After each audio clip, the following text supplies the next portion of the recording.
Welcome to the Old Schwam Mills October presentation. This evening, our lecture program will be delivered by Richard Duffy. The topic is Arlington in 1970, looking back 50 years. The talk tonight complements the special exhibit at the Old Schwam Mill that celebrates 50 years as a museum, celebrating the transition from working factory to living history museum. And we encourage you to please send questions either to YouTube or to Facebook, or please send your questions to by email to info@oldschwammill.org.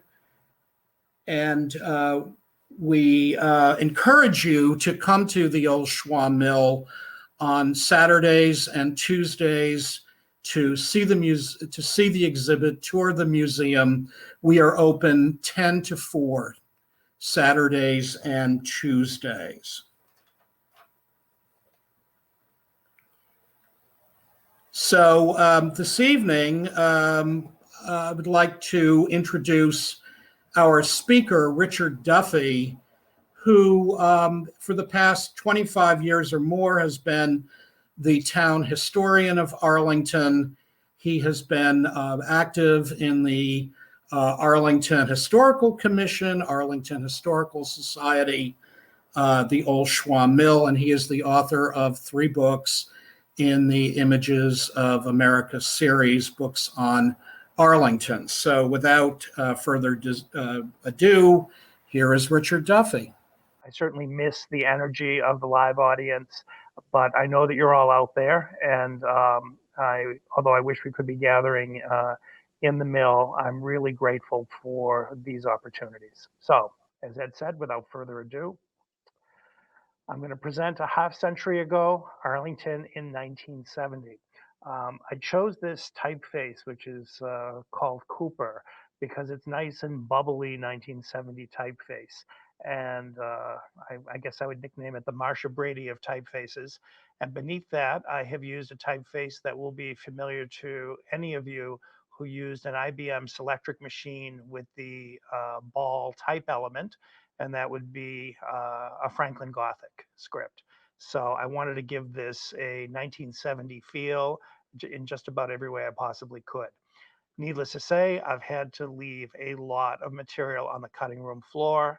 And if you have any questions afterwards, I'll do my best to answer them. But in any event, welcome to the virtual Old Schwam Mill. As Ed mentioned, the purpose of this talk, which was to have been given last spring, is to help celebrate the semi-centennial of the Old Schwam Mill as a living museum. And the Schwam Mill Preservation Trust in 1969. So the 50-year clock started ticking last year. And in hindsight, we are more than grateful for that, because it was during 2019 that we were able to dedicate Mill Pond Park. You see the beautiful marker stone here in the park directly in front of the Schwam Mill building. So this talk that I'm giving tonight is simply a continuation of that commemoration and that celebration. And we will look at 1970, and it's without any kind of hyperbole that I describe it as a truly momentous year.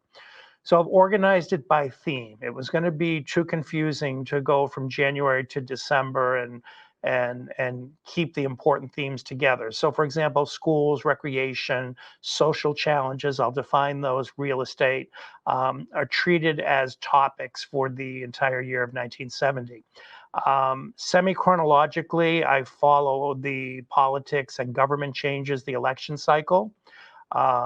And I will include some commercial breaks, and this is my device to be able to share with you some of the more fun, nostalgic images of of businesses and activities that wouldn't fit neatly into these more, shall we say, academic categories of the talk. My images are, from the most part, from the year 1970, with a few from the early 1970s. And here's one example right here.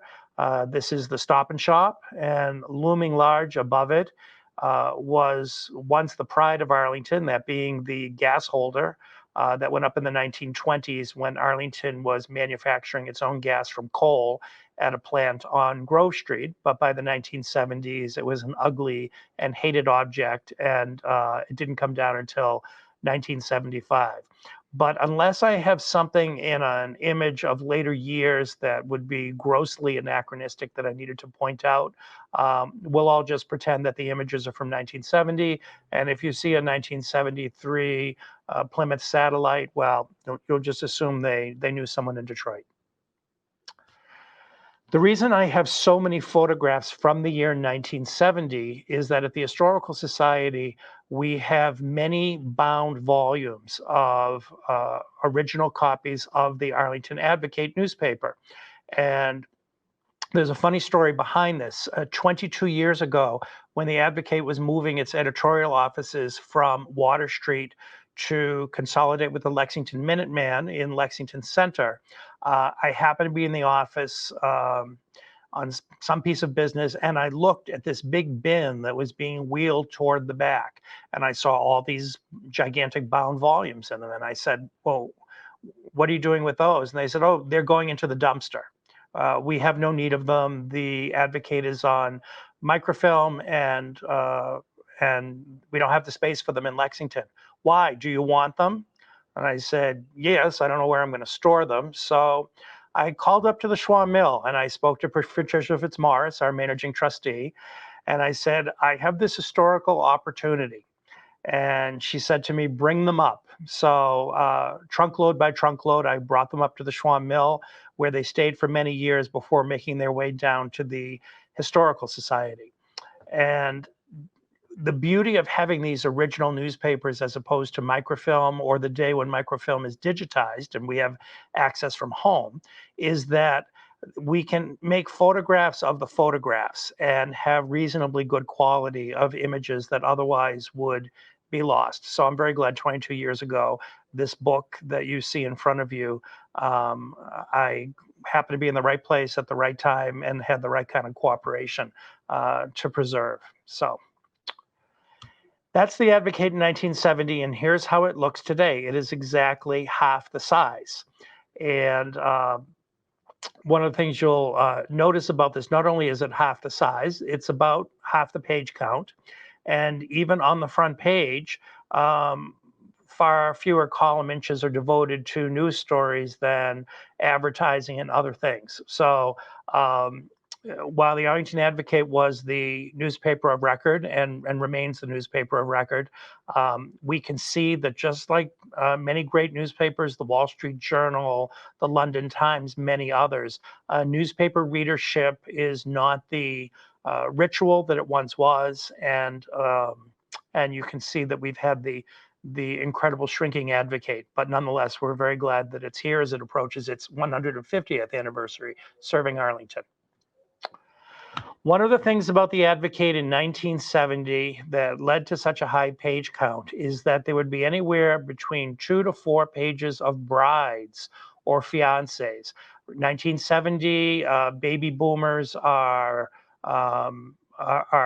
marriage age by the standards of the day in their early 20s. So it's not surprising that we would see this. And today, if we were to look in the Advocate and see even a single picture of a bride, we'd be terribly surprised. But this was very much one of the features that kept people subscribing and reading. The other thing, dramatically different, that was featured in the Arlington Advocate were photographs of car wrecks. It was almost impossible to pick up an issue of the Advocate that didn't feature, often above the fold on the front page, some kind of a car wreck. And I was curious about this as I kept seeing one after the other after the other. And the statistics are scary. There were well in excess of 600 automobile accidents in Arlington. And if we were to have this level of automobile accidents and the amount of personal injury, such as you see depicted here, we would be treating this as an alarming public health crisis. We wouldn't tolerate that for a moment, but cars weren't built as safely as they are now, with the kinds of brakes we have, the kind of body features. And so you can see that accidents were really the pandemic of 1970, for lack of a better term. There's an amusing story, if we can say that an automobile accident can have an amusing story, because there were no injuries. If you look in the upper right corner, you will see a Volkswagen Bug that has had a head-on collision. And what it happened to have the head-on collision with was a police cruiser that had come to investigate the truck that you see in the background. And the thing about this police cruiser is that it had only 68 miles on the odometer. It had been tested and just been delivered from the dealership on the same day. And you can see it very quickly met with some significant damage. So back to the Arlington Advocate again. And I would just like to mention that as we go through from time to time, you'll see a headline that perhaps uses language that we no longer use. So I will remind everyone that in 1970, just as in 1870, language has evolved. The words that are used to describe people, describe conditions, and so these should be heard and understood as products of their historical context. So a message from our sponsor. I promised you some commercial breaks, and I've decided to start with Avery's Radio Supply. And the official name of the business, Radio Supply, lets you know that it had been in business long before the age of television.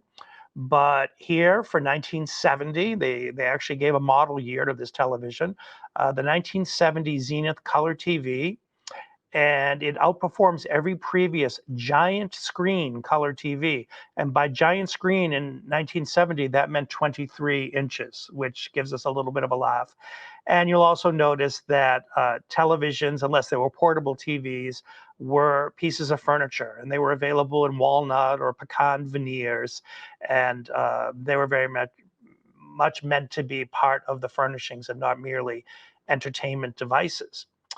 But in 1970, starting in the late 60s, it was being discredited by 1970, were concerns that people might be experiencing high levels of radiation from their color television sets.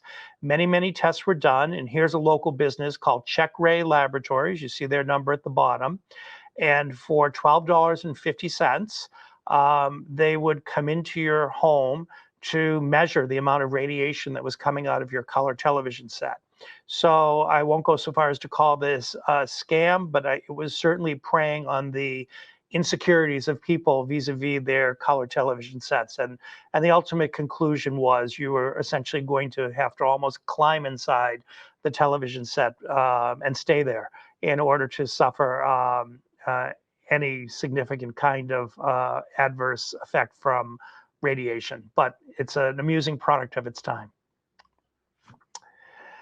Another product of its time was a travel agent. I know many of us at this time are missing travel, whether it is within the country, going overseas, and we would set up all our travel for the most part right on our computers at home. The travel agent has become a very rare bird to set up very special trips on a fee basis, but otherwise we depended on companies such as the Mass Travel Bureau for things as basic as tickets, which in the day were as often as not handwritten on stock. And there were several travel bureaus in Arlington. And this particular agency, I was curious about this in Arlington Heights. I said, I wonder where this little freestanding commercial building is. So I looked and looked and looked, and I couldn't find it until I found it. And what it is the a section to the right of Szechuan's dumpling. And although there was not Photoshop in 1970, there certainly were ways to mask the rest of the building and give yourself a much more institutional feel in your advertising, as happened here. So 1970, the old is new. We have the old Schwam Mill. It wasn't the old Schwam mill going into it. It was the Schwam mill informally, and the Clinton Schwam mill as a legal entity. But when it became a living museum, it adopted the name, which it has today, of the old Schwam mill.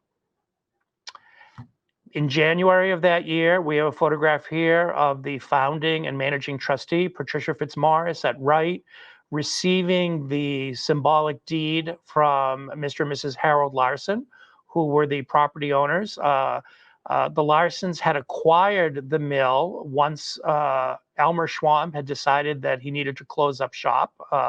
The market for production level oval and circular frames no longer existed. And when he decided to close up shop, the Larsons acquired the property with the objective of tearing it down and building some warehouse facilities on the premises.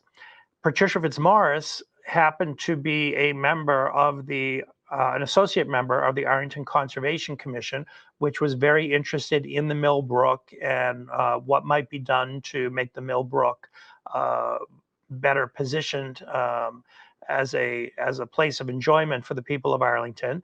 And on her travels with her bicycle, she happened upon the mill, which was not an object of beauty in its day, but she thought it was something beautiful.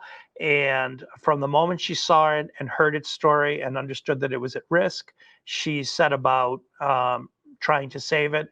And this was fairly late in 1969, and here we are in January of 1970. She's receiving the deed, accompanied by a trustee in the Schwam Mill Preservation Trust named William Abbott, who we'll be hearing a little bit more about later.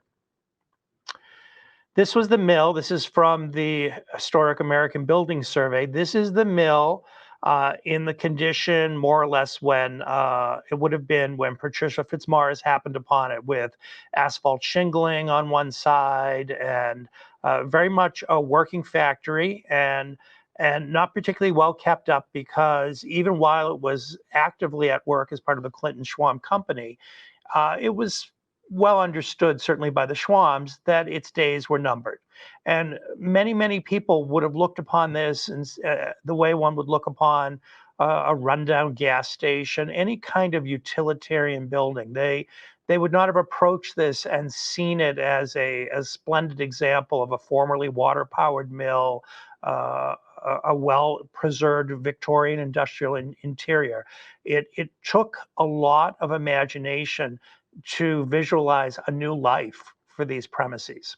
And that includes the buildings you see to the right, which would be the dry house for the lumber, hence the smokestack, because you needed to heat the dry house to dry out the wood, and the barn that served the mill in other times. And all of these buildings still standing and in wonderful condition 50 years after they were rediscovered. Here again is that remarkably preserved Victorian interior, pulleys and lathes and tables and all sorts of equipment. Again, looking every inch, almost you could argue ramshackle. This was a place of work, and people would not have approached it as, no, in fact, this is a place of fine craftsmanship. And that was the very problem that led the Schwams to decide that they could no longer stay in the frame making business, because fine craftsmanship and frame making had given away to cheap mass production, and there just was not a place for them in that market. Here we see from the 1920s, as water and sewer are being delivered to the mill, we can see the workers standing outside. And this is a photograph taken in 1970 of Gordon Richardson, who was the turner at the Schwam Mill, who, just as we saw Patricia a few frames earlier, receiving the deed. No sooner than she received the deed than the wheels and the lathe started turning again, this time on a more select, custom kind of basis. But the craftsmanship would continue, and the craftsmanship indeed continues today.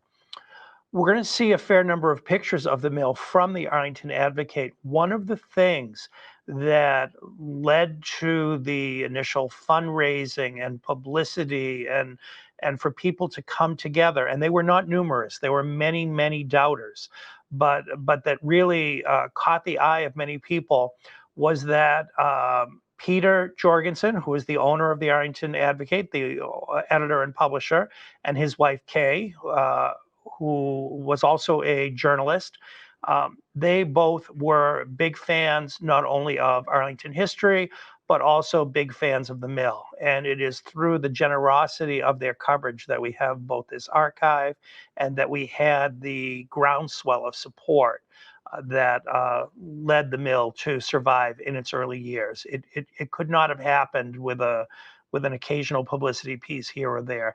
The mill in 1970 was featured easily in 52 issues. The mill had to have appeared in some way, shape, or form between advertisements and editorial pieces for a good 40 of those weeks. And here's one of the advertisements for the old Schwa mill. The Schwa mill was going to need a life. Turning the occasional custom frame was not going to be what kept it going. So the Schwa mill became a craft center, a use consistent with its historical purpose, but with a much expanded array of offerings, including jewelry making, pottery, drawing, furniture, repair and refinishing, woodworking, leather craft, with an experienced professional teaching staff. So there was a whole course catalog that went out, and it ran from children to young adults to adults. A wide array of classes could be pursued here. And between the professionals who were doing the teaching and the volunteers who were helping to keep the mill going, and one of those volunteers being Patricia Fitzmaurice herself, although she was the managing trustee, she was throughout her service a volunteer. The old Schwa mill was really on the map in its new life right away in 1970. And this is just one example of woodworking. You may have been thinking of perhaps something more banal, but in this case here, woodworking was to craft medieval musical instruments. And this musical instrument is called a vielle.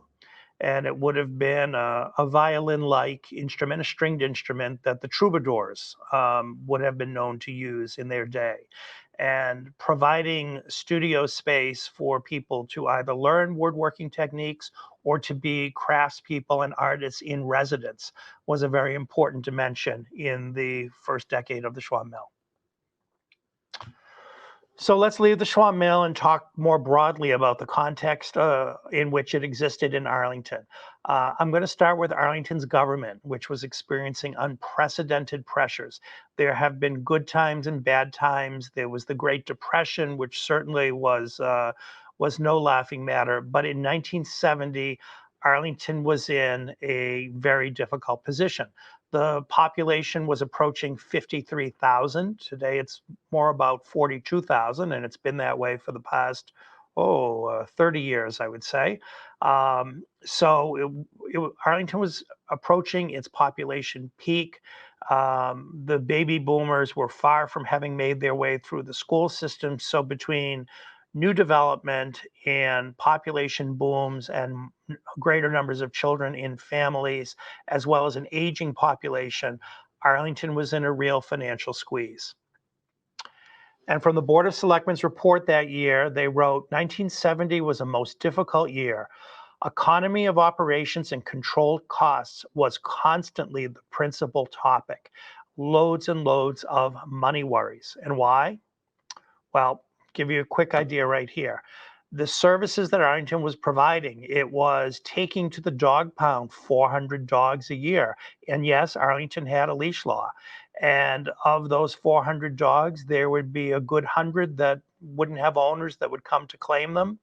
And they needed to be fed. So this photograph was taken showing Sam Femia, the dog officer, with an empty bag of Wayne's dog food, and it was a way to encourage town meeting members to approve Article 41 to provide an allowance of $2 per day to feed the dogs at the dog pound.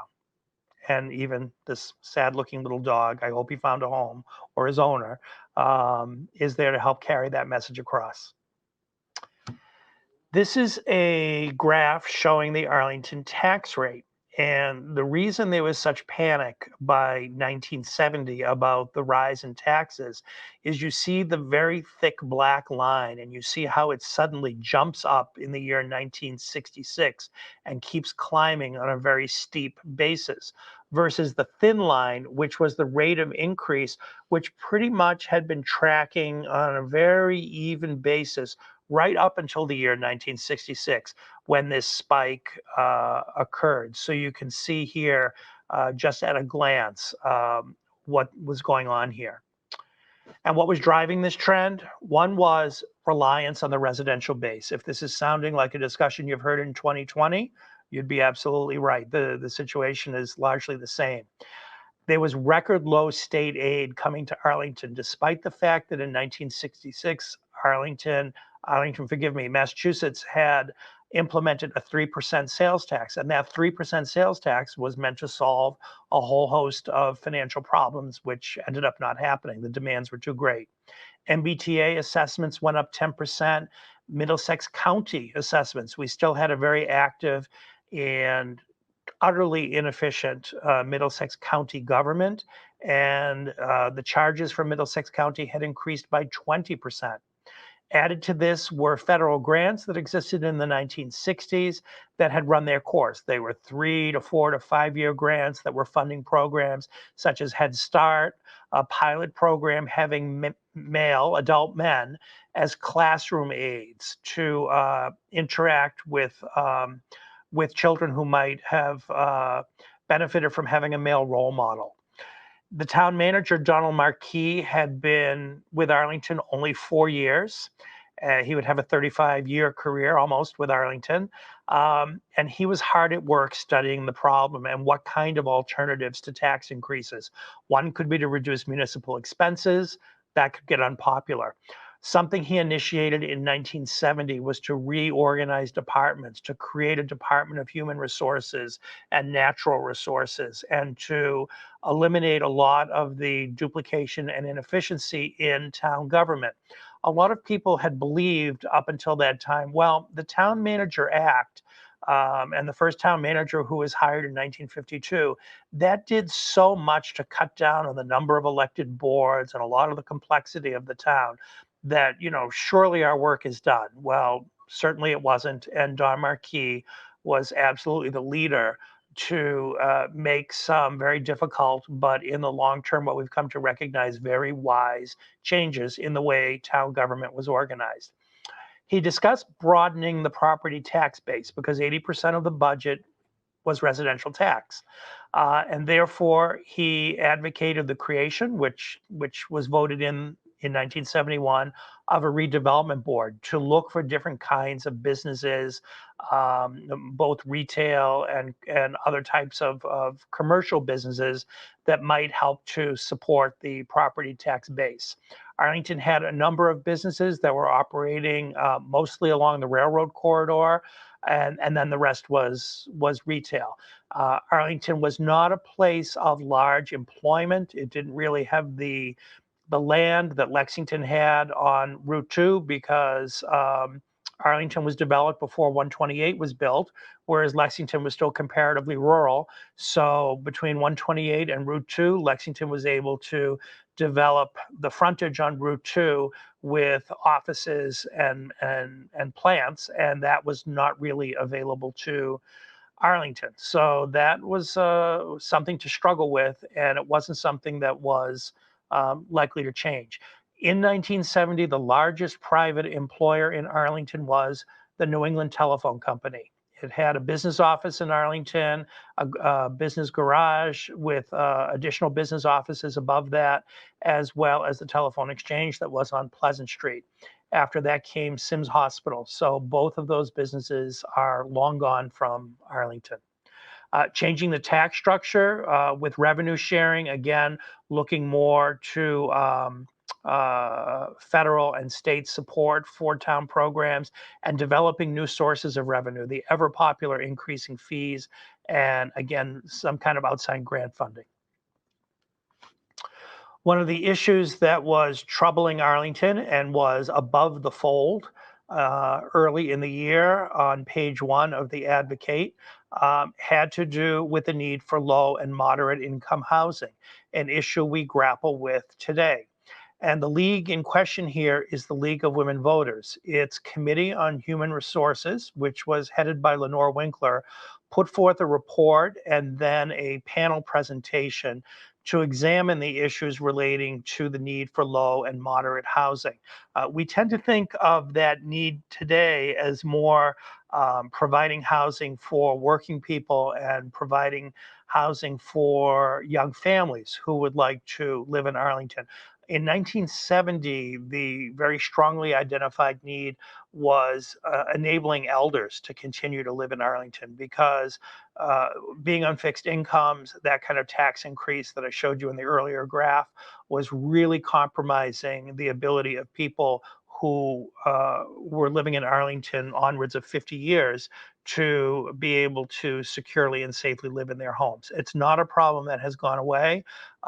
More solutions are being sought, but the Arlington Housing Authority was one that had existed from the creation of the Veterans Apartments, now Menotomy Manor, in the early 1950s.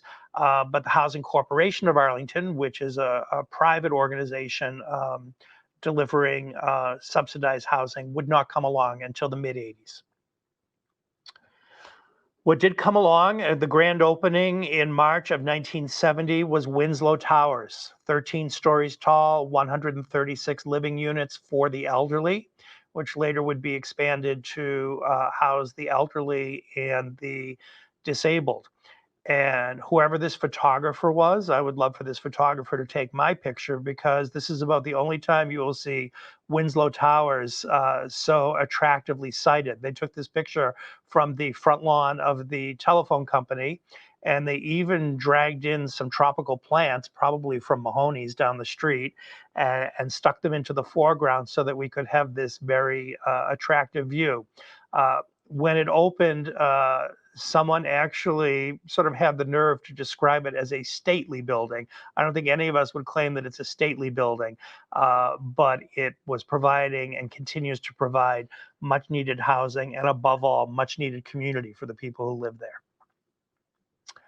And this is one of the residents, one of the very first residents to move in. Here we see her in her one-bedroom apartment, and very, very happy to be there. She had lived in Arlington her entire life. Prior to that, in her own home on Bates Road, and now well into her 80s, she was no longer able to maintain that home, and so Winslow Towers came along at just the right time in her life, as it did for the many other residents who were happy to call it home. This may seem like a funny picture, a couple of railings. There were no handrails to get into the town hall. And one of the things the town was just a little bit ahead of the curve on were facilities for the disabled. Now, it's nothing resembling what we've seen implemented since the enactment of the Americans with Disabilities Act, and elevators and ramps and curb cuts and all these things.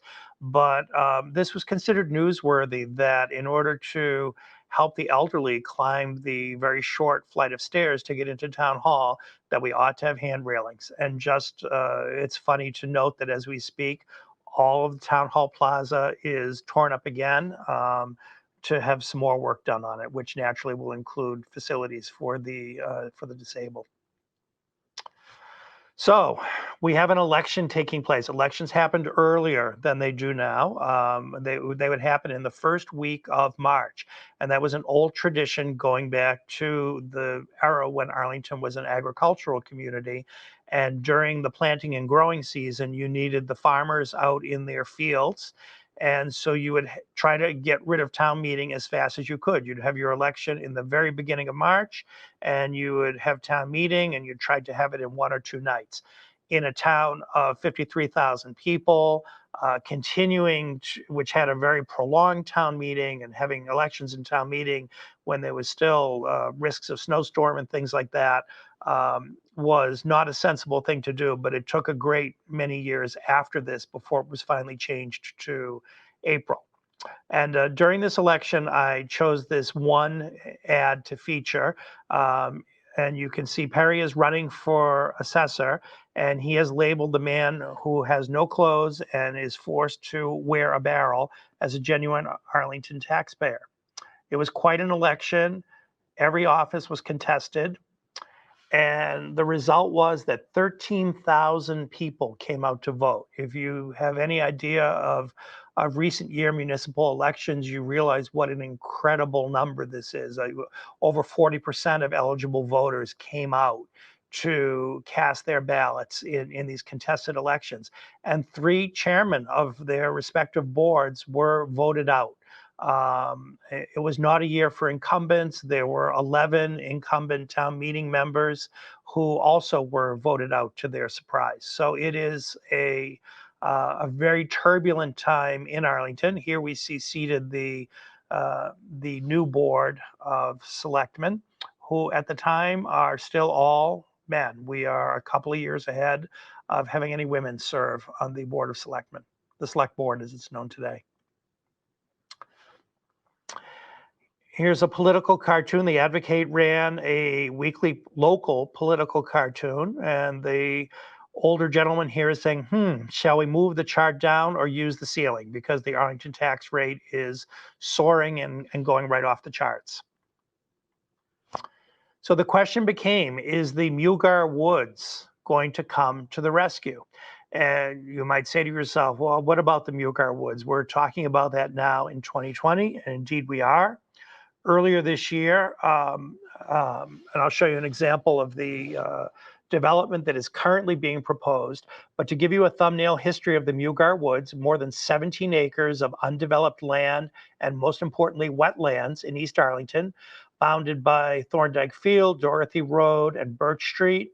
It's got its primary frontage on Route 2. That was the value, and it was acquired in the early 50s. So close to 70 years ago by the Mugar family to build a shopping center anchored by Star Market. The Mugars are the ones who own Star Market until selling it in the late 1960s.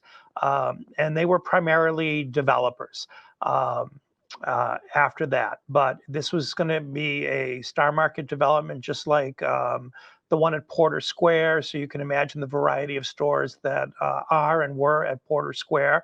Well, something like that was proposed right off of Route 2 here in Arlington. And the idea behind that was to mirror the development that was across the street on the Cambridge side of Route 2, which included the bowling alley, and there was a motel, restaurants, car washes, gas stations.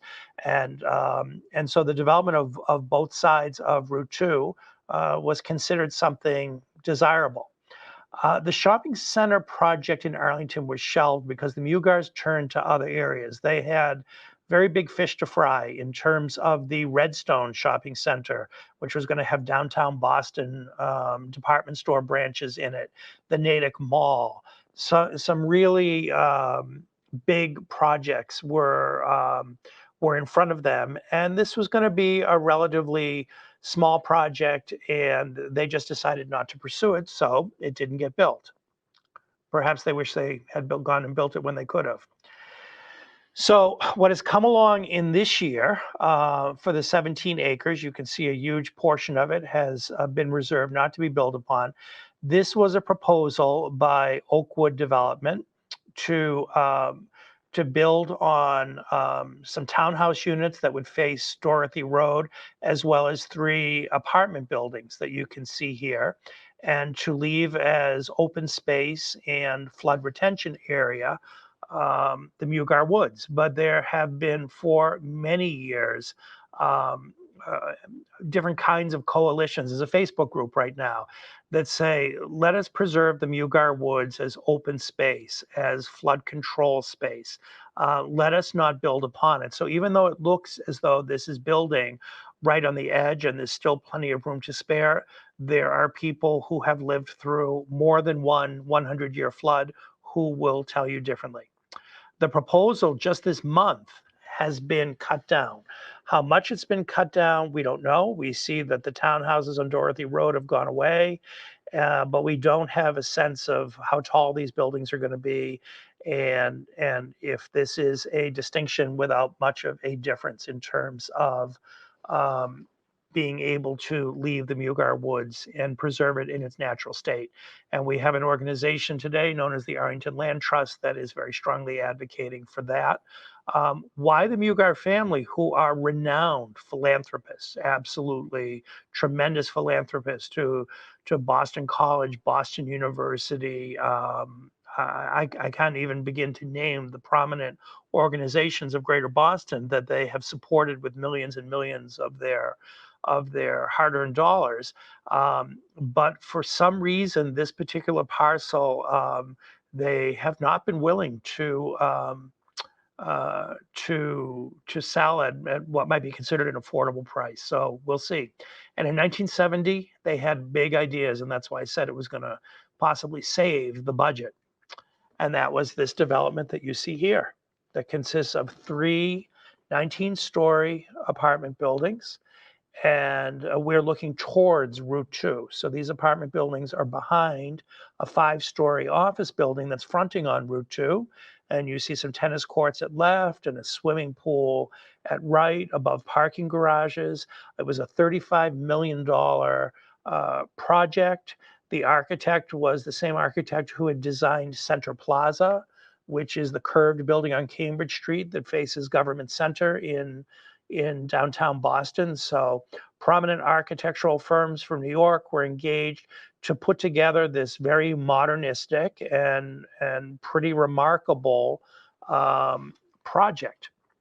And here is a view of it. You can imagine that we're standing in front of one of the 3 apartment buildings and looking toward the 2 other apartment buildings and their garages straight ahead. And to the left is the office building that faces Route 2. And it's assumed that in the office plaza, there would be different kinds of retail amenities. One of the issues about this was it was not receiving necessarily glowing praise. The reporting, I would say, was pretty balanced, but the reporting in the Advocate on this development was what I would believe not as strong as it should be when you consider the reporting that took place in the Boston Globe. And in the interest of full disclosure, although I never found this in the pages of the Advocate, David Mugar was the best man at the wedding of Peter and Kay Jorgensen. So there was a very intimate personal connection between the Mugars and the publishers and editors of the Advocate. But I will say that from a journalistic ethic perspective, they did raise some of the concerns of the neighbors, which were primarily around flooding.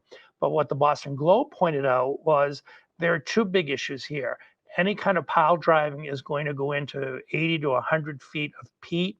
Flooding is almost assured. And the brochures advertising this were uniformly seeking high-income residents. So anyone who would look at this development and say, well, look, we need housing and we need some low-income housing. And if you have 40B on your mind, the Inclusionary Zoning Act, which had been enacted in 1969, you would be mistaken. This was proposed as what they call a by right project. And what they were going to do was seek rezoning to create a planned unit development zone for these 17 acres. Town meeting was thrilled to accommodate this, and it ran through as fast as you can imagine. The idea first surfaced right around election time, and by town meeting, by the time it wrapped in April, it had voted to rezone the almost 18 acres so that construction could begin. But then town meeting looked at it again in the fall. There were more concerns, and you can see that the planned unit development has significantly changed. And if you look at the shaded areas, those are sections of the buildings that could not be built. So you can see only one of the 3 apartment buildings is left intact. The other 2 have been enormously reduced, and the office building is literally a sliver of its former self. And So the project did not go forward, and just to make matters worse, the state was not going to give this site the opportunity to have access on and off of Route 2, and without direct access on and off the highway, that was just the final nail in the coffin. So in the decades that followed, there were other proposals, but it hasn't been until 2020 that we have had a proposal that has gone as far as it has. And interestingly enough, this time making use of the 40B requirement to supersede any kind of zoning. One of the things Mugar knew was that the red line was going to be extended, and it was going to be extended to Alewife. And here we have a view of John Billafer, who at the time was on the Board of Selectmen, standing with 1970 Lieutenant gubernatorial candidate Michael Dukakis. He was the running mate of Boston Mayor Kevin White. They did not win election. That election was won by Francis Sargent, who Dukakis 4 years later would go on to beat and begin his first non-consecutive term as governor. But here he was out in Arlington for a photo op to survey the area where the Alewife terminus of the Red Line was to be built. It still was not proposed to go beyond Alewife. There's a lot of that, but that happens much later in the 70s. And of course, the Mugars, who were expert developers and had done projects on Route 9 and many other places, they knew perfectly well that a mixed-use residential and office complex with such proximity to rapid transit would be a sure winner. And that's arguably been a reason, perhaps even now more than ever, to hang on to those acres. So it's time for another commercial break in my story. 3 supermarkets in Arlington, 2 were A&P and 1 was a First National, but they were still independent markets doing a great business and great advertising. And this one here is from Danielson's Market in East Arlington. And you see some of the different products there. And the one that gave me a laugh is the dishwashing liquid that's called Thrill.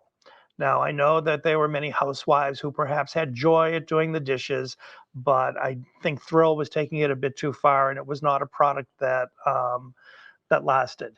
But in addition to Danielson's, we had Monument Market in the center. We had the Warren Market later on, and Beacon Market, and John's Market up in the Heights. So a great many local markets, the Modern Market directly across from the Stop and Shop, that were still continuing to serve their clientele and would do so for some years to come. I also wonder if it's just a little gentle poke at the First National, which was also known as the Finast, that Danielson's would have had as its headline, the finest foods. Don't know. And after you've done some shopping, you may want to take a break and go to supper at Buttrick's. And Buttrick's was, by this time in 1970, it had been acquired by Brigham's, which in the Small World department had been acquired by Star Market under the ownership of the Mugars. And Buttrick's was being continued as a separate brand. It would ultimately be folded into the Brigham's brand, but they thought they would give this colonial restaurant theme a bit of a go and see if they could expand upon it. And so Brigham's were ice cream parlors and sandwich shops, and Buttrick's was the flagship of Buttrick's. It was an Arlington headquartered business, and when Brigham's came in, they took over the old Buttrick's plant. But here you can see you can get steak, French fries, and coleslaw for just $1.95. People complain often you can't buy underwear in Arlington, and I'm very fond of saying if so many people were eager to buy underwear in Arlington, I would open an underwear shop in Arlington immediately. The fact of the matter is that purchasing patterns have changed, especially as concerns clothing. And in the 1970s, there was intense competition from malls, but Old Standby still had very loyal clientele. And one of these was the Belden and Snow men's store, advertising some fantastic polyester short sleeve shirts for Father's Day, and Terrain, which was a 9-store chain branch of the Boston ladies department store.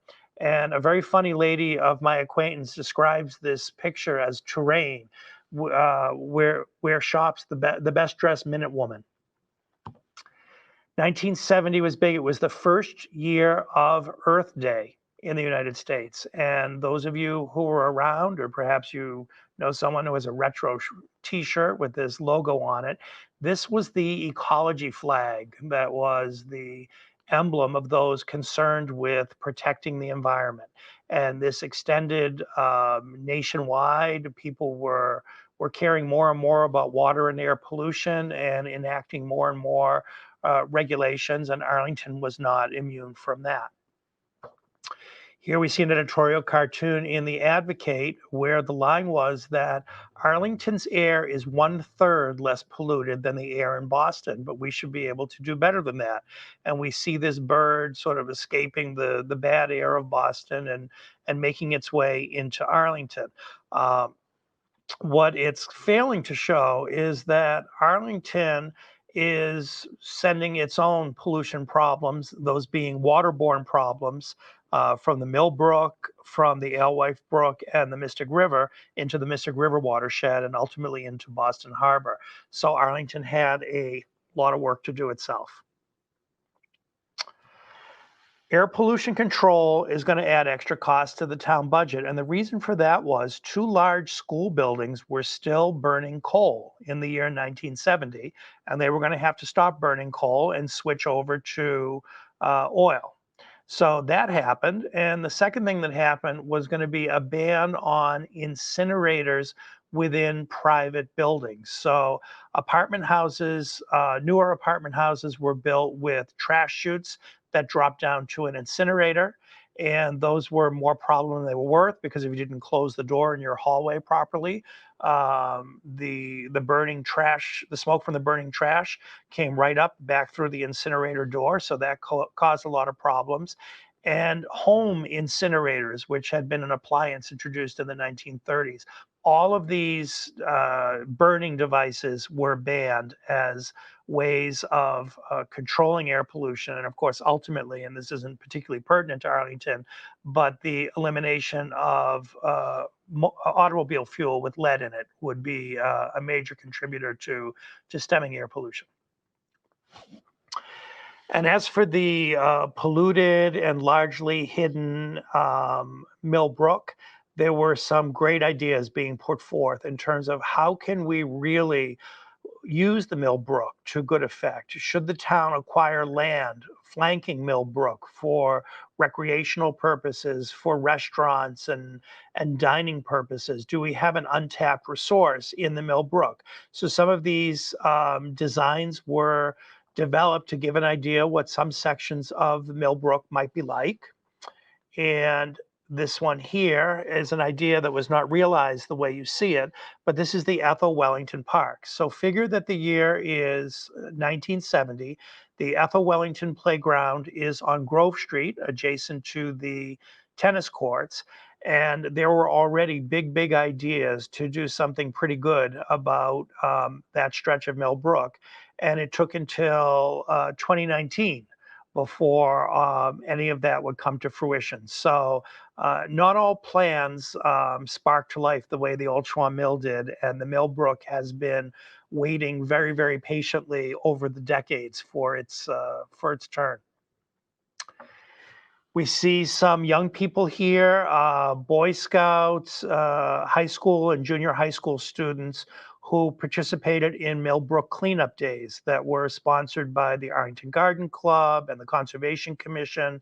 And in this particular cleanup in 1970, 75 cubic yards of debris and trash and waste were collected during the Millbrook cleanup.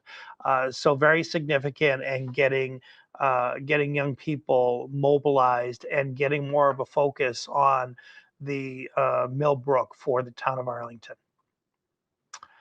And in this very fun picture here, which is taken in January, we see the garden club in almost a stereotypical pose, having a tea party. And this was kind of the idea of, yep, that's what garden clubs were all about. Well, not the Arlington Garden Club. Certainly, they enjoyed their tea and they enjoyed their sherry and their pastries. But in order to be a member of the Arlington Garden Club, you had to have dirty hands, meaning you actually had to be someone who personally gardened, who tended to gardens. You could not be someone who admired gardens and liked to visit gardens. I mean, you could be that also, but the Arlington Garden Club was very different. And despite these lovely dressed ladies that you see here, they were very concerned in civic beautification projects and also projects that would clean up the natural environment. And one of those projects that was established in 1970, not completed, but established, was Cook's Hollow off of Mystic Street. And some of you, it's adjacent to the Cusack housing apartments and quite close to the police station. And any of you who have walked up the flume, you can trace that back 50 years ago to the very hard work and dedication, supplemented by the town acquiring the private property that created the Cook's Hollow area that we enjoy today. Historic preservation bears some relationship to ecology, although not strictly in the water pollution, air pollution category, but rather the built environment and making Arlington a desirable place in which to live by preserving historical resources as value-added features. And so what happened in 1970 was that the Historic Committee was to be disbanded. This was a body of town government, but its unique mission was to support the commemoration of Samuel Wilson, aka Uncle Sam, as a son of Arlington. And we can see a commemorative medal that was for sale during 1970 as a fundraiser to build the statue that ultimately was built. And in 1969, and the second one happened in 1970, in September were Uncle Sam Days, which took place around the September 12th birthday of Uncle Sam. And it is those Uncle Sam celebrations that evolved into our Town Day celebrations. But the Historic Committee was going to be able to continue its work on a private basis. And instead, a historical commission was established in the year 1970.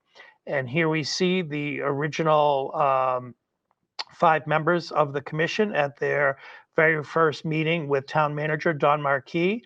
And the one lady who you see here is none other than Patricia Fitzmaurice. She obviously had a vested interest in historic preservation, but it did not begin and end with the mill. She became really an all-purpose historic preservation activist and proponent. And it was at the Arlington Historical Commission where I first met Patricia. One of the things that got the Historical Commission to work, because it had set about initially doing surveys and recording, and as a matter of fact, in later years, our own Ed Gordon did some of the building surveys for Arlington. But this was the historical house from 1845 that stood at number 58 Pleasant Street. Pleasant Street had been zoned so that it could have apartment buildings for its length from Mystic Street all the way back to almost its junction with Irving Street. It didn't mean that everybody was going to put an apartment building there, but several did. And this was a project, and it involved the taking down of 3 very significant historic houses. This one obviously could not be saved, but the Jarvis house was able to be saved quite creatively. What was going to be built as a matter of zoning right were 4-story apartment blocks, and I guess I would call it a compromise was arrived at that said, we will allow you to build up to 5 stories in height if you build around the Jarvis house, which you may recognize at 50 Pleasant Street, directly across from the old burying ground. This was a wonderful example of federal era architecture, and it was just not a building that anybody wanted to lose. So the arrangement was that the town would acquire the Jarvis house, what was known then as the Saunders house, and the development would proceed with a cap taken off of its original height restriction. This was met with pretty widespread approval in the town as a almost as a better than nothing kind of solution, and not that bad. But it was not unanimous. There were two members of the planning board who voted against it. They just said 5 stories is too much, and too bad about the old house. Maybe it can be moved somewhere, but we don't want anything higher than 4 stories. So one of them went so far as to sue the town, but ultimately you can see that the compromise position prevailed. And speaking of federal houses, we see what we now know as the Cyrus Dallin Museum, the Jefferson Cutter House, back when it was located in Arlington Heights near the Theodore Schwamm Mill. And this was a house that would have been very much vulnerable to demolition, because there stands the Hyundai dealership, Myrack Hyundai dealership. But the Myracks arranged for one of our former trustees, David Baldwin, to remove one of the homes that was on the site, which he in turn restored in Belmont Center to make his own home.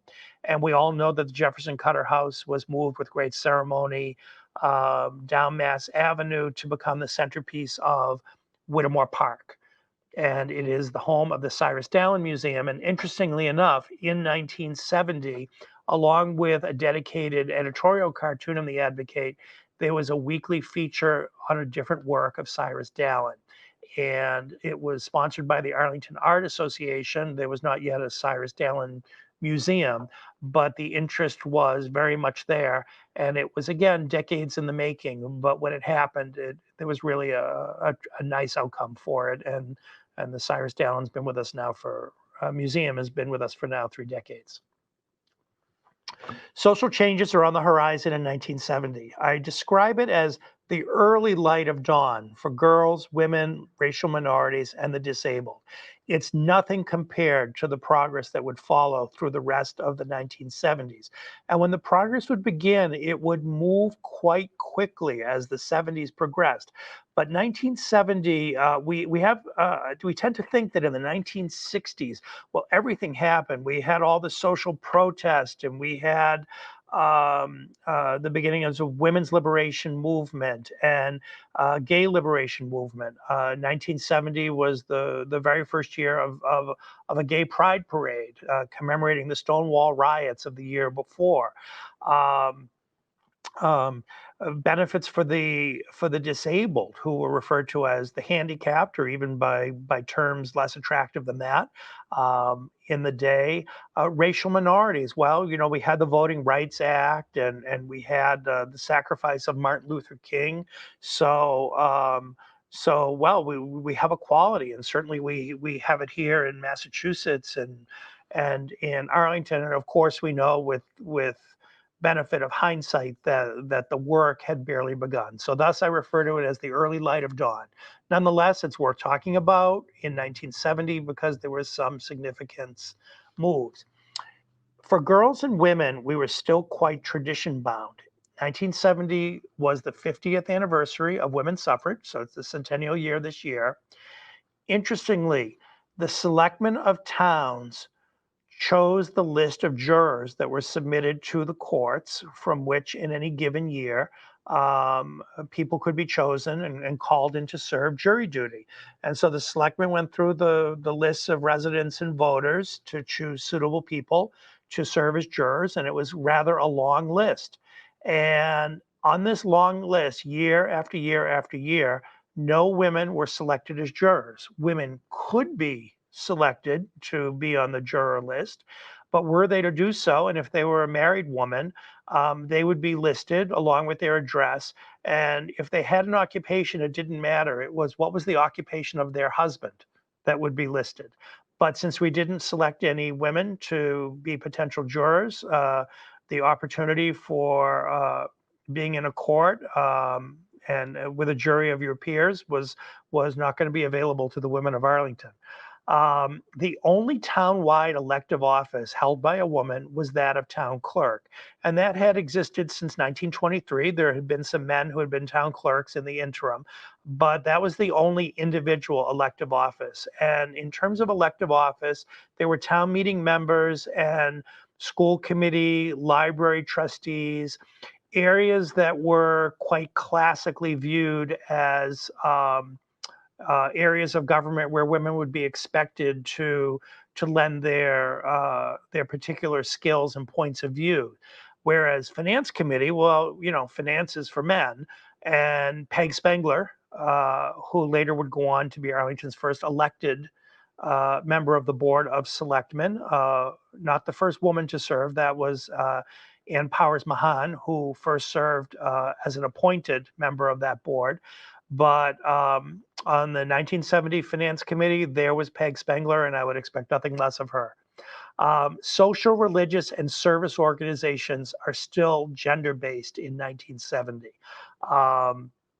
And that's whether people wanted it that way or not. I don't know. I'd have to speak to some of the people who would have been active then. I was a boy in 1970, so I don't have a personal point of view on that. But certainly that was the way things went in Arlington, as they went in most other parts of the country.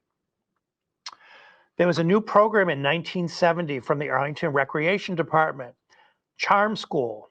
And they had no shame to write in the annual report that the girls were not forgotten during the year. And certainly they had volleyball and softball and things like that.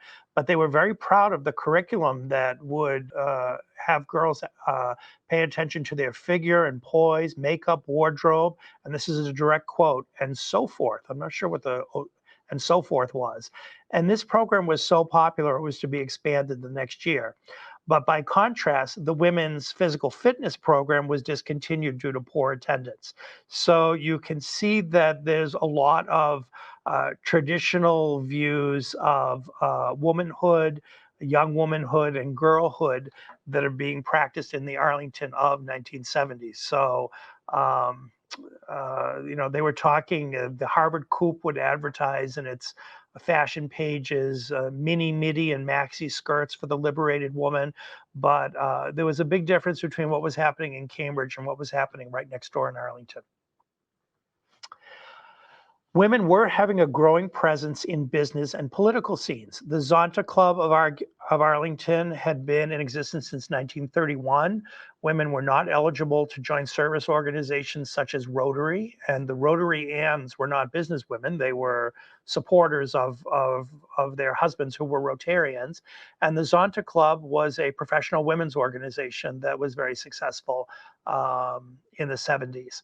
The League of Women Voters. I will talk more about the League of Women Voters in a moment, but we already saw from the low to moderate income housing study, they were involved in a lot more than women's issues. It was a group of very civic-minded women who had very broad-based community interests and, above all, community effectiveness. And one of our state reps was a woman, Eleanor Campabasso, who represented several precincts in East Arlington, where she lived, as well as portions of Somerville in what was called the 5th Middlesex representative district. And what was funny about the House of Representatives in Massachusetts in 1970 is that it had it had over 240 members. And so you got into weird situations, and Arlington had one of them, where in a single district, I don't mean a single town, in a single representative district, you would have 2 representatives. Not all districts had 2 representatives, but some did, and the 5th Middlesex was one. So one of the representatives representing the whole district was from Arlington. That was Eleanor Campabasso, and the other one was Michael Pickett from Somerville. You can see she's advertising, making reference to the John Wayne film True Grit, that Eleanor Campabasso has true grit, because Eleanor Campabasso dared to speak up and to take a very unpopular position, which was to say the proposal to reduce the number of members of the House of Representatives in Massachusetts should go forward. And people said, oh, no, you should leave this to the voters. You shouldn't have a point of view on this. And these were a lot of people protecting their own seats. And Eleanor Campabasso was well aware that, she had a seat that could be lost in a new redistricting, but it was the right thing to do. So she said, the people have the right to decide who their representative should be and how many representatives should represent them. So a very bold position that she took, yet as we can see in the left side picture, she's in the classic role of serving coffee and donuts, pouring the cream to the poll workers on election day. So a very interesting person. And this is not the first time that Arlington had representation by a woman, the first time for the Massachusetts House, but not for Congress, because for many years, Arlington was in the congressional district of Edith Norris Rogers. One of the things the League of Women Voters did in 1970 was to help implement the Supreme Court's one man, one vote ruling. And what that was going to mean in Arlington was that we needed to have precincts of essentially equal size in terms of the number of residents, not the number of voters, but the number of people who live there. And this was going to take a very careful drawing of the precinct lines in Arlington. It was going to increase precincts from 14 precincts to 21 precincts, increase town meeting from 240 members to 252 members. And it was painstaking work. And they went about it diligently and thoughtfully and creatively to come up with the right answer, which has endured. And in this editorial cartoon you can see runners. And why is that? Basically, half of the town meeting members were going to be redistricted. And the reason they were against the whole new precinct project was it was going to mean that the entire legislative body of Arlington was going to have to run again if they wanted to hold on to their seats. And given that 11 incumbents had been defeated in the earlier election, they were not looking forward at all to 1971, but it was quite an accomplishment. Clarice Welsh was the cartoonist. Speaking of women, she was a resident of 48 Bartlett Avenue, and it is she who provided the editorial cartoons to the Advocate. So another piece of women's history for you. Turning to issues of race, Arlington did not, as yet, as part of a body of government, it would later in the 70s, have any kind of civil rights organizations. So those activities were taking place on the personal level and especially at the church level. And Pleasant Street Congregational Church was very active in that. For an academic year, they had a student from the Harvard Divinity School based at the church. And Dibinga Wasaid was a divinity student from Africa, and he said about his time at the Pleasant Street Church, as usual, I've often been asked by people inside or outside of this church about what they call white racism in this very church. My answer to them was I did not experience any white racism during my stay in this church. I did not join the church in order to investigate the philosophical tactics of white racism in this church. This was not my main concern. I joined the church because it is the body of my brothers and sisters in our Lord Jesus Christ. And so he had a very powerful presence during his year here and then returned to Africa. In the basement of Pleasant Street Congregational Church was established a nursery school, which is now called the Rogers Pierce School, but which began as Creative Playmates. And it was purposefully developed to be a multiracial nursery school by design. And the thinking was that this program and the METCO program that Arlington had joined 5 years earlier would do a lot to make people acquainted with one another from the different races and therefore promote greater racial harmony. Sounds simplistic to our modern ears and certainly during this time of racial reckoning, but it demonstrates what was going on at the private level and how the citizens of the town were ahead of the government in terms of getting going on these topics. And lastly, regarding the disabled, in 1970, there's an organization called the Greater Boston Association for Retarded Children. What had happened really up into the 60s was Very, very often, and on the recommendation of a doctor, let's say a child with Down syndrome had been born into a house where there were already 3 or 4 or more other children, a doctor might recommend that the child be institutionalized and that the child be a resident of the nearby Fernald School. And now there was much more of a movement to include those with developmental disabilities in the regular life of Arlington. And so chapters of what was called Graybark, the short name for it, got involved. And high school students in particular became very active in participating in this organization. And here we see an advertisement: Teenagers March for the Retarded.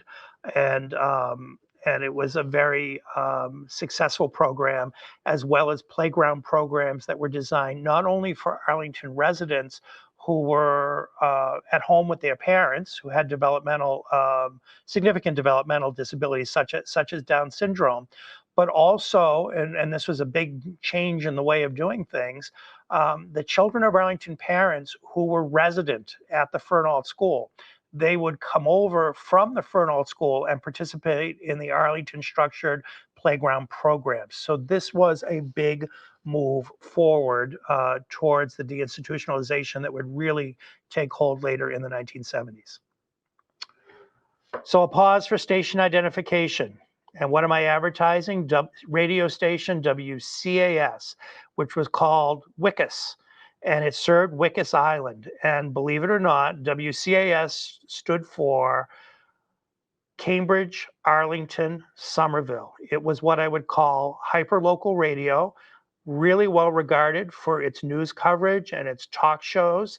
It was 740 on the AM dial. Not that many people had FM radios then. And United Press International awarded them 2 years in a row a radio award. So it was hyperlocal radio, but it had a huge base right here in Arlington. And some of the topics that you would have heard me talk about in this talk, you would have heard if you tuned in to WCAS, commercial radio for Wickus Islanders. If radio wasn't entertaining you, you could go to the Capitol of the Regent Theater, which were under the same ownership by this point of the Viano family. And one of the things that was showing was the 1970 Academy Award winner for Best Picture, which was Midnight Cowboy. And I would hazard a guess that this was the one and only time that an X-rated movie, you can see that little X next to Midnight Cowboy, that an X-rated movie was shown in an Arlington cinema. Not during the Saturday matinees, needless to say. Speaking of Regent, imitation is the greatest form of flattery, and Regent Cleaners was named after the theater, not related to the theater, right on Medford Street. And the reason I include this is this was the era of trading stamps, and everybody was giving out S&H green stamps, top stamps, plaid stamps, supermarkets, gas stations, and as you can see here, even the dry cleaner was giving out trading stamps, and happy families pasting them into books to get great prizes and merchandise. And banking, for the most part, was local. The only out-of-town bank in Arlington in 1970 was the Harvard Trust Company, which had acquired Menotomy Trust about 20-odd years earlier. But 1970 would be the last year for the Arlington National Bank, a bank that had been established in 1911. And it was a commercial bank.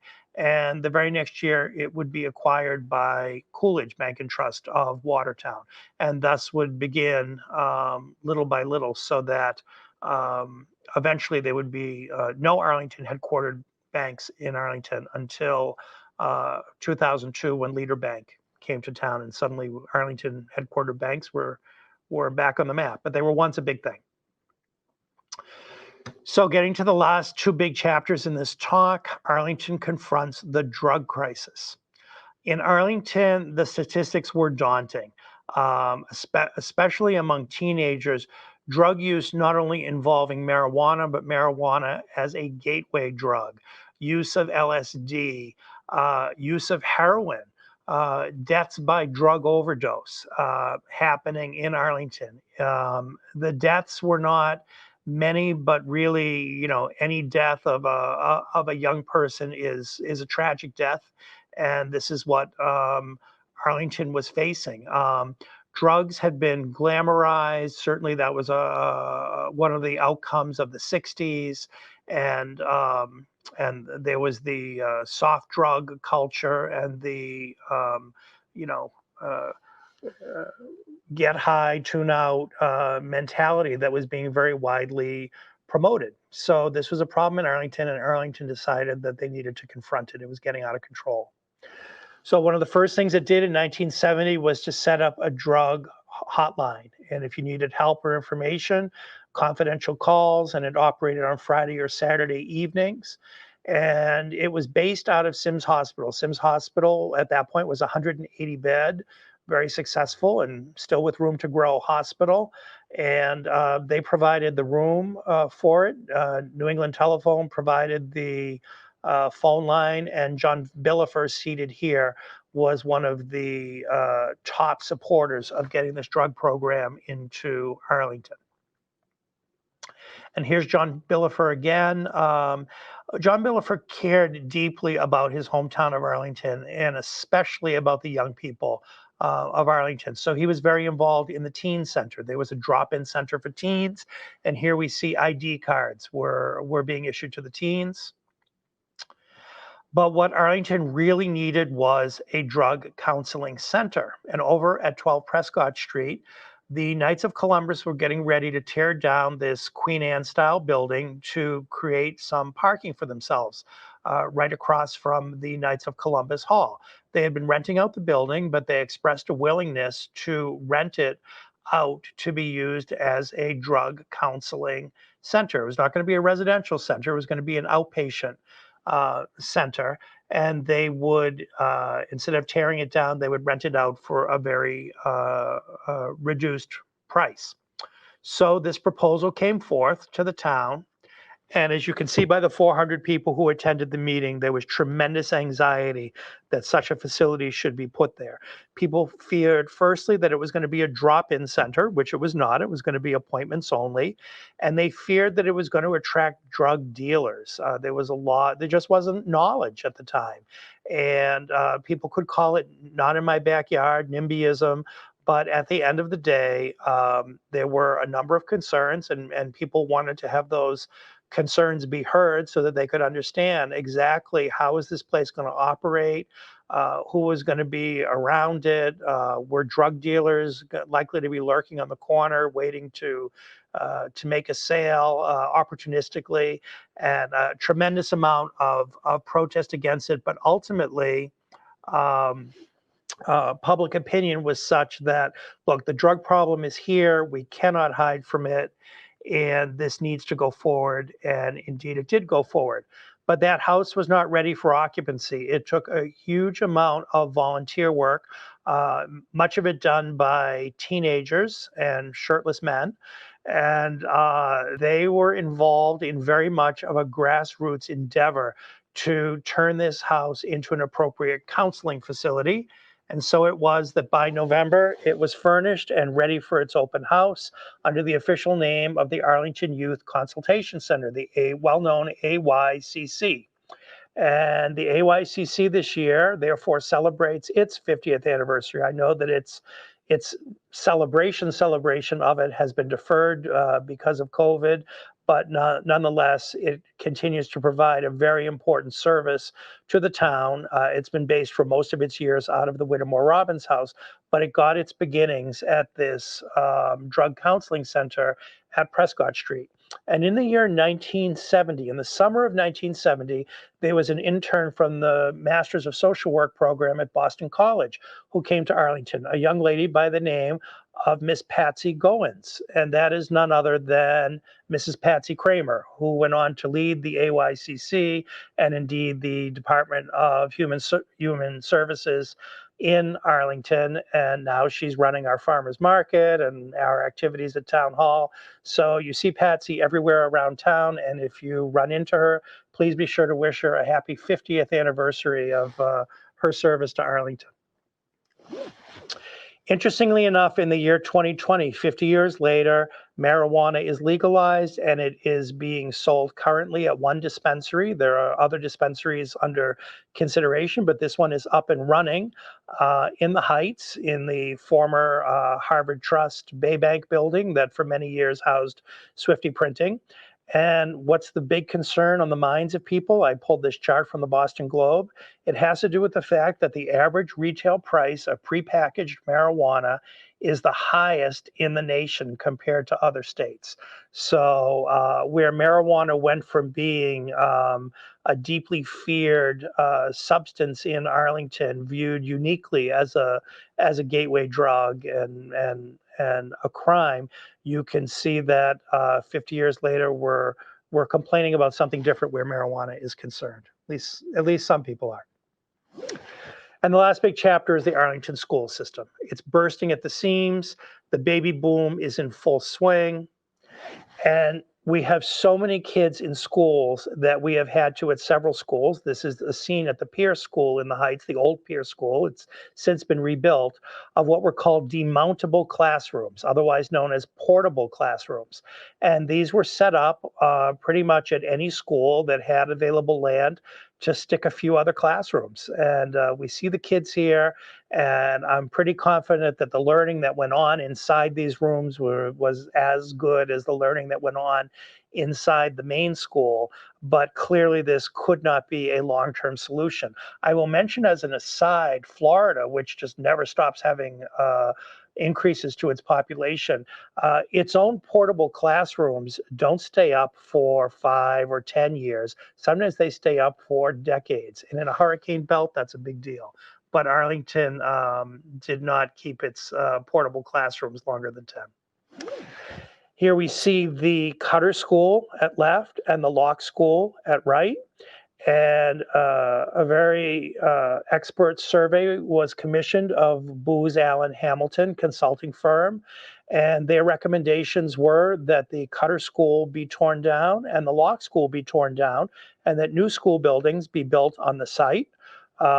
They obviously had a cloudy crystal ball because about 10 years later, those schools were closed and they were not replaced with other schools. The school age population had dramatically dropped, and in fact, they have both been converted to condo use. And over and above taking these schools away and expanding other schools and replacing schools, there was to be a 10th public elementary school. We only have 7 of them now, but a 10th public elementary school that was to be built somewhere in the Washington Street, Summer Street area to take care of the 1960s developments that had gone up there. That school never ended up being built. And in fact, the Crosby School closed in addition to the Locke and the Cutter and the Parmenter, and new school buildings were built and took their place. And I might add, in 1970, not only did Arlington have the benefit of a parochial elementary school from St. Agnes, but St. James Parish had an elementary school, and part of East Arlington was part of the Immaculate Conception Parish over the Alewife Brook in North Cambridge, and they had an elementary school. So there were 2 additional parochial schools to take the pressure off the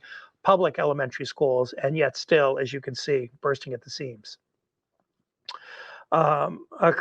Clarice, our cartoonist, has had a bright idea. She says, could apartments above pay for education below? And she's not literally talking about putting apartments and school buildings, co-locating them, but there was a feeling that more development in the form of apartments was going to improve our tax base and therefore fund our school needs. Here is the graduation class of 1970 from Arlington High School. Over 600 graduates. Arlington was operating a general high school, college prep, and general education. And in addition, the Arlington Vocational Technical High School program was located here. And it would be in 1971 that the townspeople would vote to join the Minuteman Regional Vocational Technical School District, and that would open up a few years after that. But this was not the biggest class of Arlington grads, but it's certainly much bigger than we see today.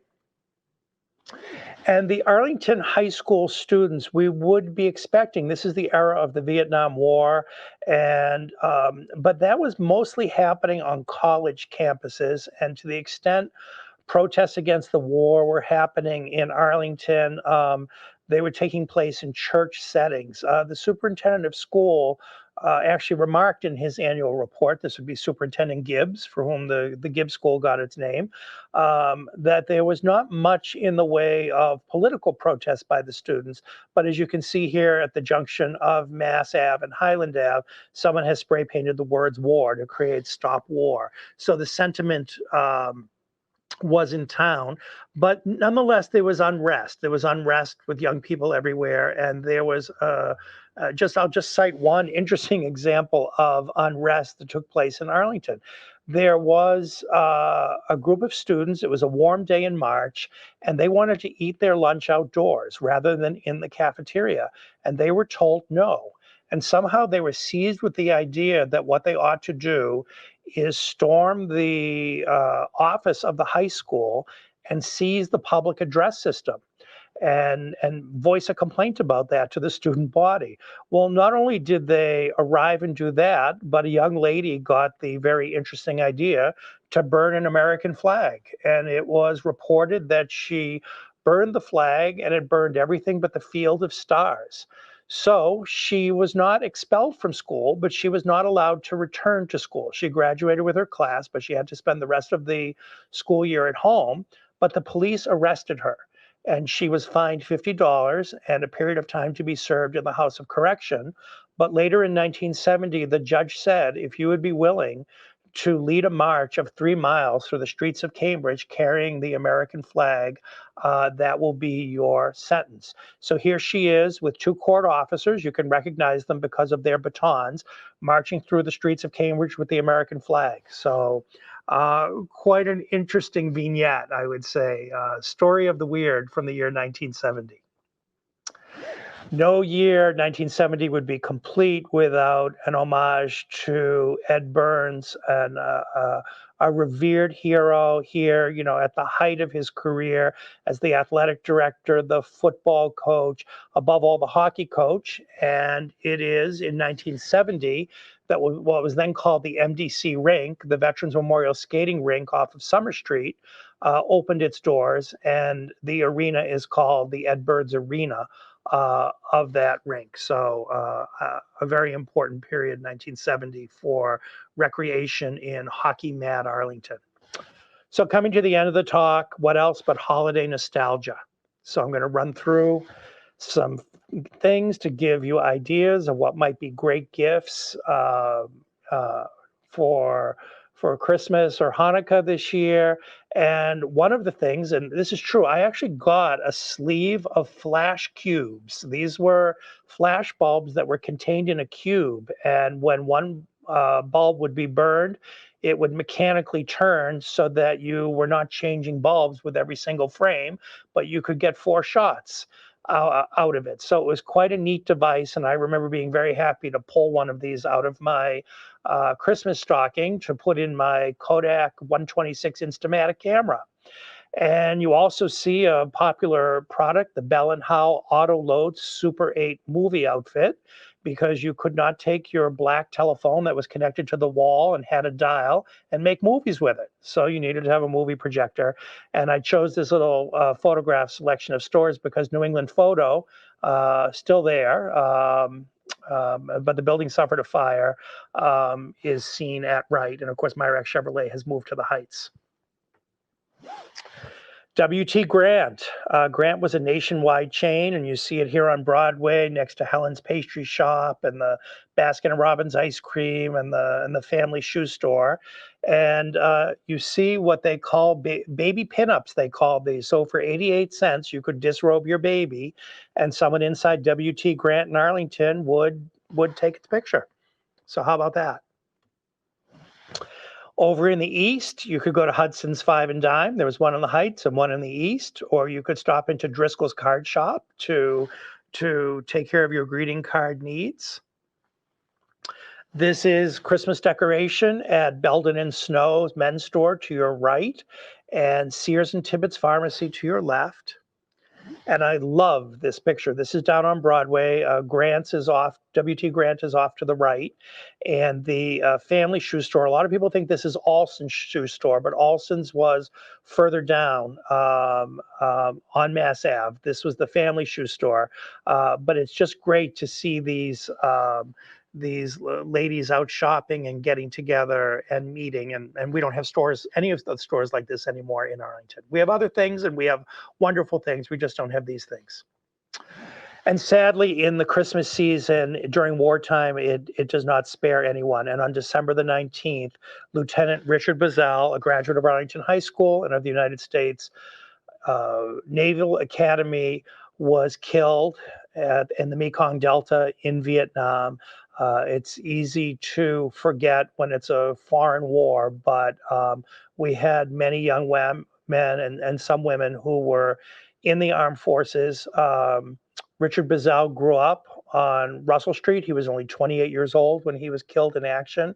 And running just beyond Russell Street, a new park opened in 1970. It's on Summer Street, and it's a town-owned park. The Arlington Catholic playing field is adjacent to it, but the town-owned park opened as Fowles Pond Park because it was in the area that was filled in mostly with rubbish and capped in what used to be Fowles Mill Pond.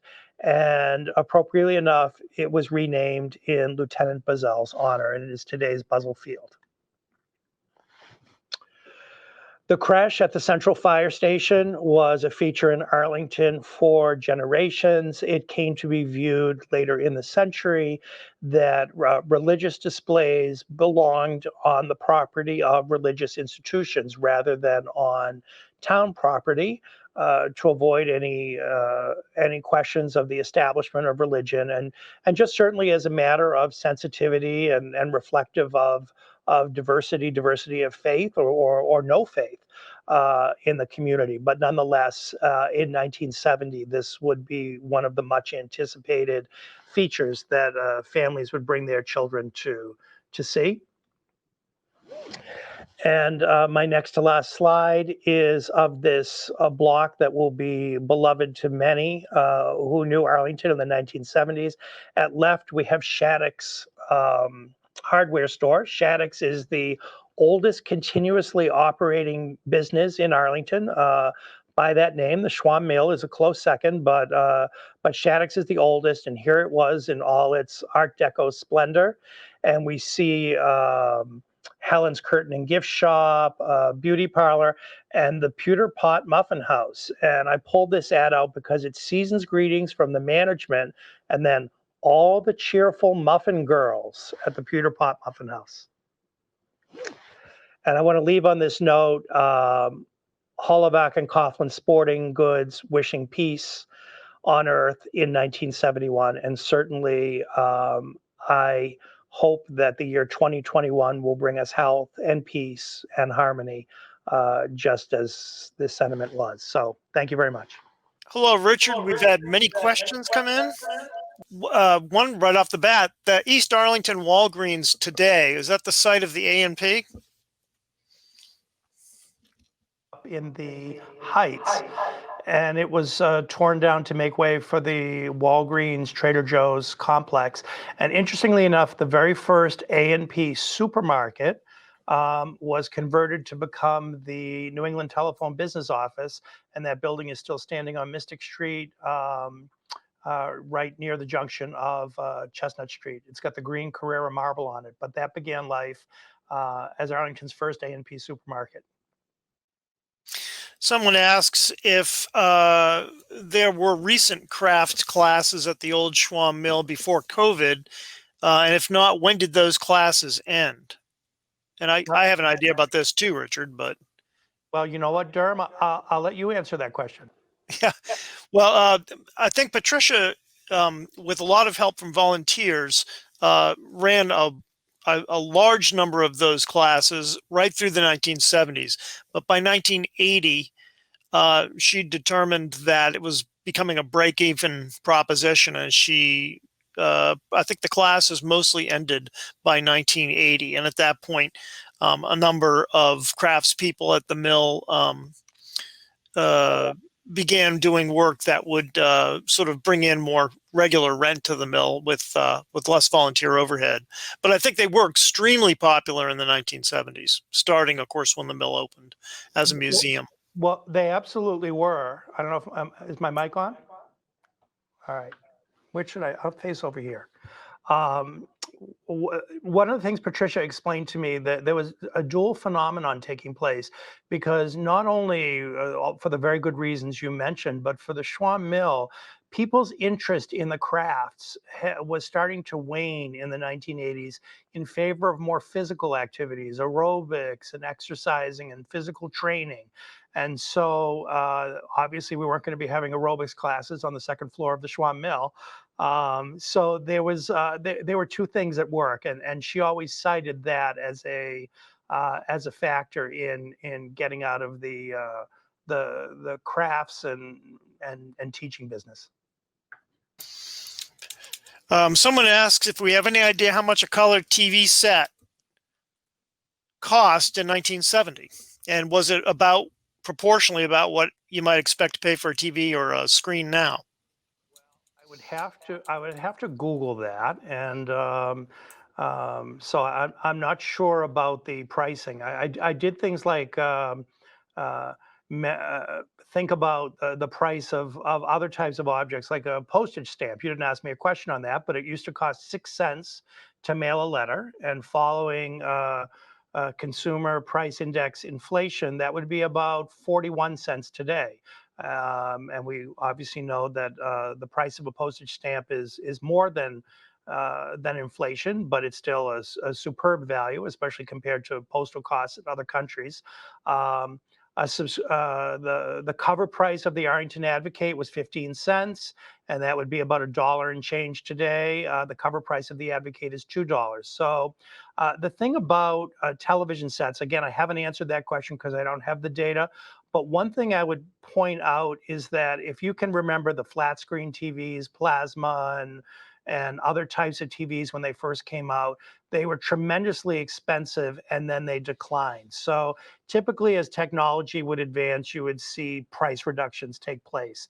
And in 1970, they were still making television sets in the United States, which there's some assembly going on, but not much. And they included the furniture and things like that. So I would guess that a cost of a TV was more, but Google will tell you that. And if you Google the words inflation calculator, you can enter a figure in 1970 and it'll tell you what it is today. Okay, somebody asked, and of course the answer here, short term, is no. Do you have any photos of the railroad that ran through Arlington in 1970, or any photos of it in that year? But since that's not particularly part of the presentation, you might at least comment if you know anything about the railroad in 1970. You know, I had to leave a lot of stuff on the cutting room floor because already this is a pretty comprehensive and long talk. So I stayed away from the railroad except in passing mention, but there were several businesses that were served by the railroad. It was only having one passenger car into Boston and back from Boston per day in terms of scheduled commuter rail service. But freight service, it wasn't super active in terms of serving Arlington customers. But some ones I can name would be Arlington Coal and Lumber, the Larson Terminal, Harold Larson, who sold the Schwam Mill to the trustees, was served by that. The frame manufacturer Malcolm Stevens received shipments by rail. At the corner of Water and Russell Street was a complex known as New England Farms, and that was a vegetable and fruit packing and processing facility. And they received many carloads of fruits and vegetables. That was why that business was established here. They had 4 railroad sidings. Brigham's had its main ice cream manufacturing plant here, and it received by train carloads of liquid sugar and strawberries that would come in by rail. So, and then other businesses in Lexington and Bedford were also served by that line. So there were freight trains passing through Arlington, but not that many businesses that were being actively serviced by the freight line by the year 1970. And what I'd like to add about the railroad history in Arlington is that the 1885 Arlington Center Railroad Station was still standing. It had been fallen out of use as a railroad station in terms of being a depot, but it housed a taxi company at one point. For several years, it housed the Veterans of Foreign Wars post. And there was discussion in 1970 of converting it to be used as a meeting place for the senior citizens of Arlington. So it was on the short list to become the first Arlington Senior Center.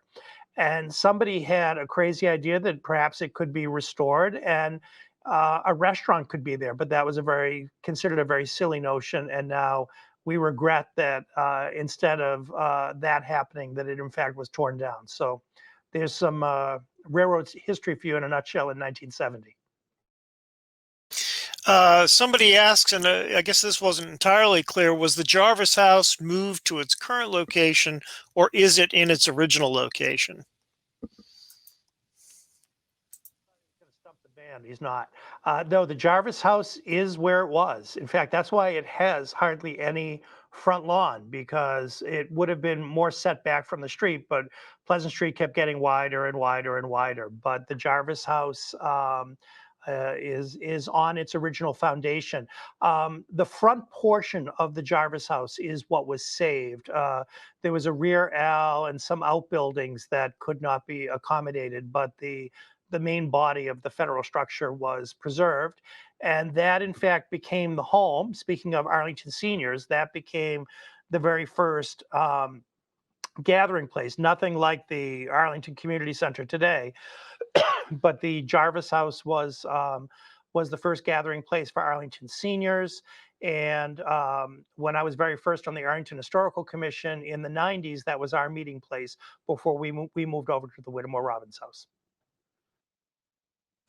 Thank you, Richard. And let's go out with Ed. Thank you very much for your talk. And Ed will let us know what's up with the mill. A wonderful kind of context for the special exhibit that we have at the mill currently, entitled "She Did It!"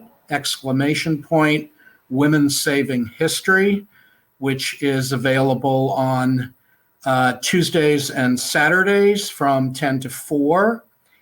And please join us on November 12th for Susan Wilson of Brandeis University. She is also the in-house historian for the Parker House Hotel and is a well-known photographer. She will be speaking on innovative women in the Boston area between the Civil War and World War I. And she is a fabulous speaker. So we have that to look forward to. And we hope you'll join us on November 12th. Thank you.